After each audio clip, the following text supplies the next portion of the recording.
taariikh halkan ka dhacday in kaga sheekeynaya hadda ka hor meeshan xaafadda Finsbury aan joogno gabar Soomaaliyeed ayaa waxa guursaday nin Algerian waa taariikh true story waa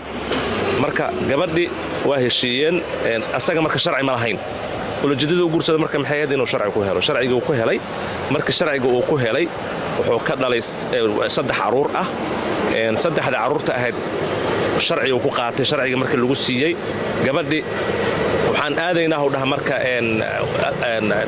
ما تدي توسمو ده يمركب وحن آذينا ألجيريا وحن آذينه وده مروكو ما فهمتي ترانسيت كمركب وكذا جاي ألجيريا وكذا جاي مركب والجيريان مادام وياه الجيري مركل لا تجي أو قيب تترنسد كل جوجو أيو سي هوسي صدق على عرورته هاي أيو مسخش أنا هذا يا ترى أنت سولك يكون مغنيت أيو جودها هلا جالي وانين الجيريان جوده ولا جالي ويحيى عرورتي سنوا وطيب فهم الكسبان كسوقيين قبل دي هذا مسخش كسر نقطة مسؤولي كسيد ضد سؤال الزوج تقارنه أو أي ترانسيت كسر نقطة واحد جوجا مالها قبل الشوق النقطة أنت أورد أنت هاي عرورتك كم قنتين ودريم كرتا حق أورد عيد ماذي مركا أو إميجريشن كأي أركان قبل دي وعين محاقل داري دهن وحدين أنا جا نكيجي وحام مقن عرورتي دي أيجا مقن حال رزجي هالي ماشان وح مقناش اللي هذا مجران ترتيب والكل رادين هنا أنا جورسك قبل دي عيد ماذي ماركتي ماشي وحكنا رادين جاء أيوة أوجين جاء أولريدي كاميروين كحوي أركان ninka gudaha u galay gabadhii shoogay noqotay marka xogaa waa isku buuqday isla